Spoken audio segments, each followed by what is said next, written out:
So this is Chapter 2 on the Chem 10th edition on atoms, molecules, and ions. To begin with, there is a little bit of atomic history. Like Greek philosophers are the first one who came up with the idea of the atom, or atomos. John Dalton was the first one to come up with an atomic theory. J.J. Thomson discovered the electron. That was the plum pudding model where he used a cathode ray tube. Robert Millikan discovered the mass and charge of an electron during the oil drop experiment. Henry Becquerel and the Curies, that's Pierre and Marie, were both credited for discovering radioactivity and their contribution towards that. Ernest Rutherford, with his gold foil experiment, discovered that there's a positive nucleus surrounded by negative electrons. James Chadwick is the discoverer of the neutron doing a beryllium foil experiment. And then from there, the Bohr model, the Schrodinger model, will be discussed later when we focus on the electrons. As for atomic symbols, the atomic number is often represented by the letter Z, which is going to refer to the number of protons. The mass number is sometimes referred to as letter A, which is the protons plus the neutrons. Last thing to mention on this slide is that isotopes are atoms of the same atomic number, but they have a different mass. So that must mean that they have a different number of neutrons, because protons do not change for an element. Now, if we look over at the periodic table, this chapter also goes over how the periodic table is organized. First off, periods are referred to as rows. So rows across, first row, second row, all the way down to the seventh row, those are your periods. A group or a family is a vertical column. Some of these vertical columns have things in common with one another, so then they're more referred to as a family. Metals, by the way, are called metals because they're good conductors of heat and electricity. On the other hand, nonmetals are poor conductors. You can see on this periodic table, it's not as easy to see, but on yours there's a staircase on the right-hand side, again between our red and our kind of silver color here. Anything to the left are metals, anything to the right are nonmetals. Keep in mind, hydrogen is actually a nonmetal as well. It's just on the left-hand side because of its one valence electron.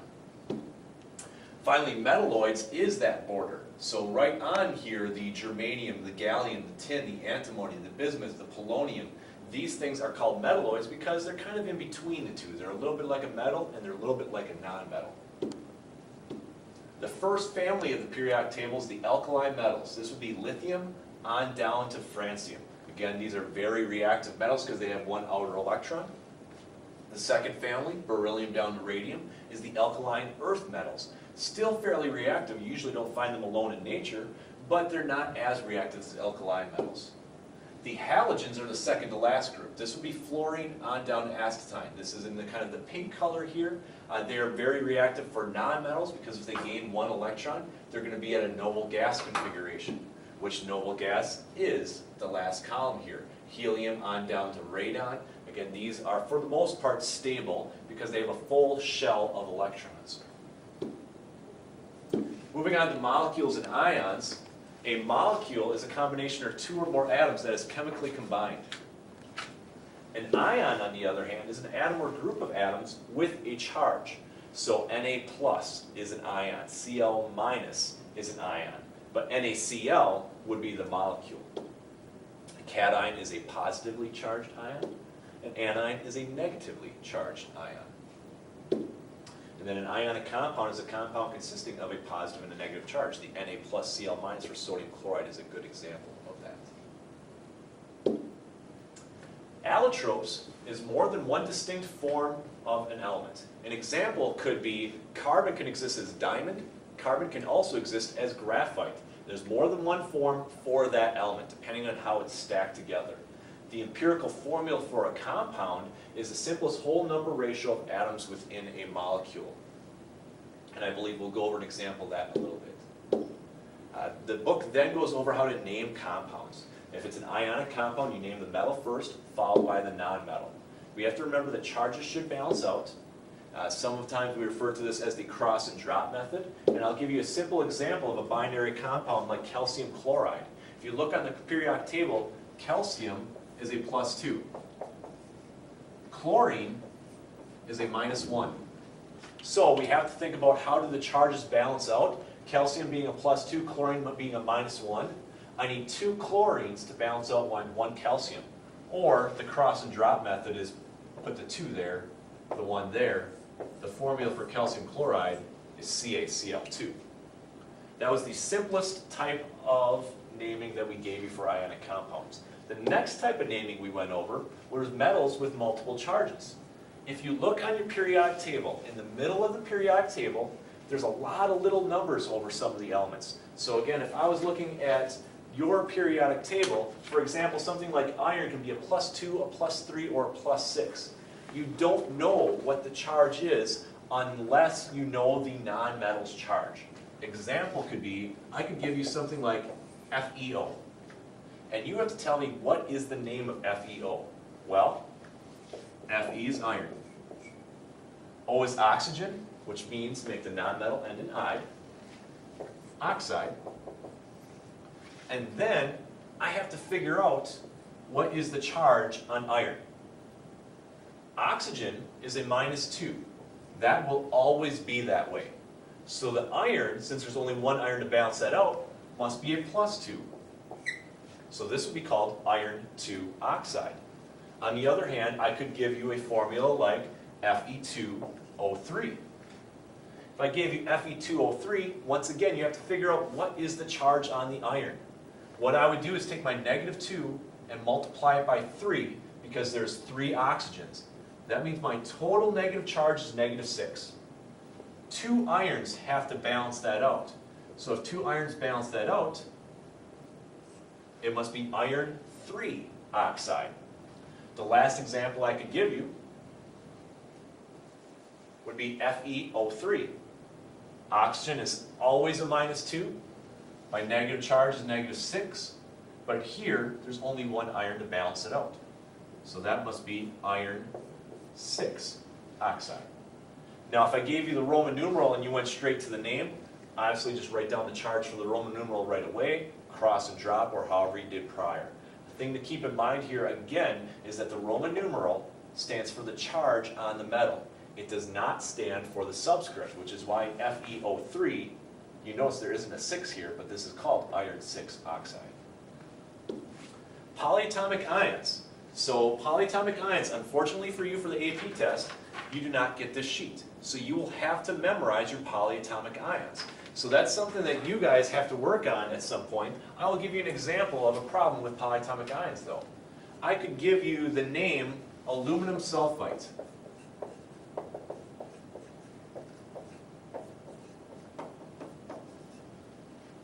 What you have to do then is figure out the formula. Keep in mind, most polyatomic ions either end in an ite or an ate. Ide is what they end with if it's just an ionic compound. I would write down aluminum symbols. Al is a +3. Sulfite is SO3, and it's a -2 charge. This is where if you do cross and drop, be careful to put your polyatomic ion in parentheses. The 3 goes here and the 2 goes there. I'd have Al2, SO3, 3. There are positive polyatomic ions like ammonium as well, but unfortunately in the AP test you just have to memorize these polyatomic ions. So the more that you can just look at this occasionally to help you out, but more just know off the top of your head what they are, that would be great. A simple little thing to remember when dealing with polyatomic ions, a lot of them end in an ate or an ite. Phosphate, phosphite, sulfate, sulfite.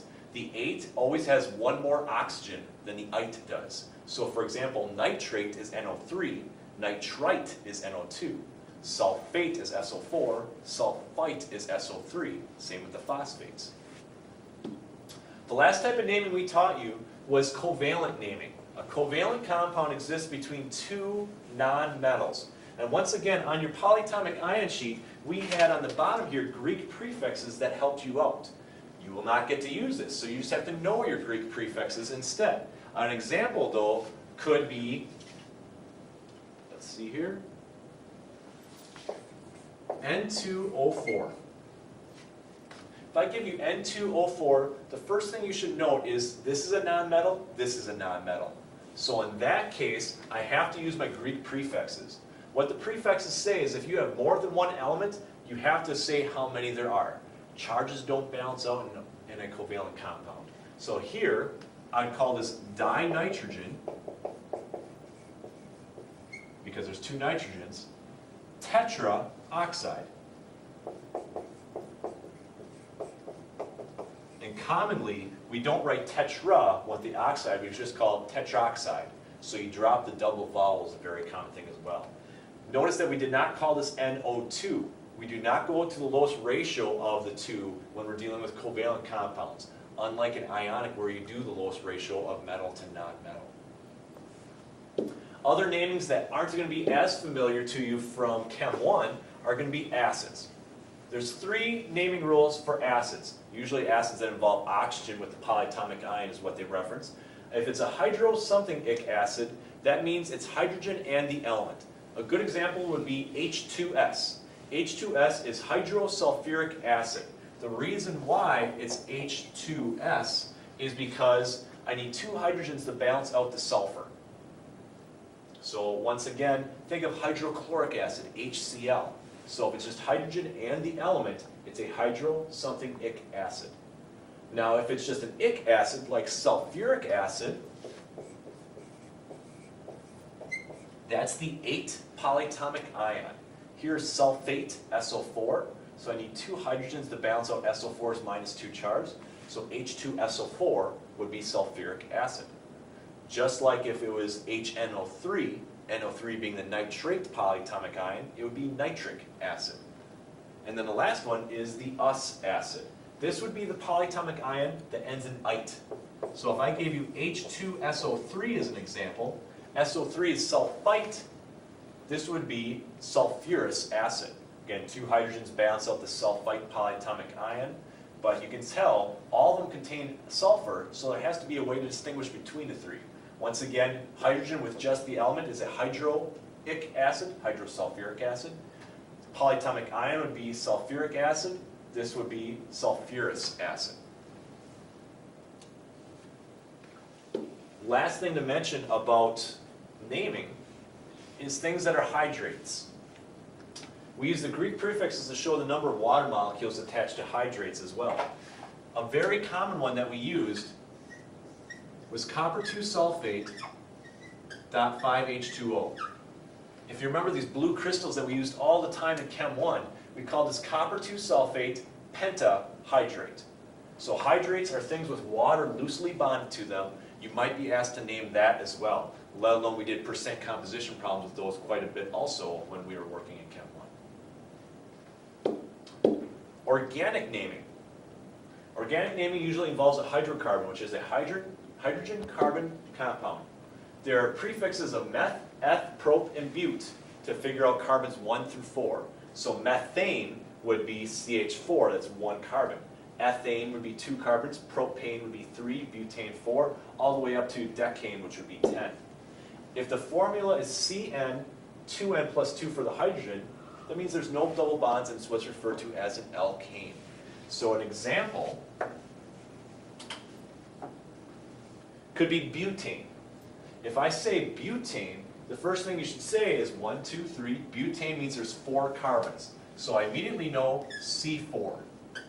Then I use this little formula here to figure out how many hydrogens there are. If I put 4 in for N, 2N plus 2 means butane's formula is C4H10. An alkene has a double bond in it. So what it means for the formula is it's an N and 2N without the plus 2. So if I had butene, but is still C4. But now that it ends in an ene, I'll take 4 times 2. C4H8 would be the formula for butene. Lastly is an alkyne. An alkyne has a triple bond. And if it has a triple bond, the formula to figure out its overall formula is N, 2N minus 2. So if I took butyne, but would always be 4. Butyne means 2N minus 2, C4H6.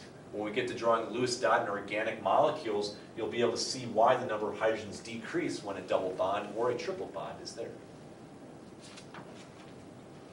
And that is it for Chapter 2 on chain.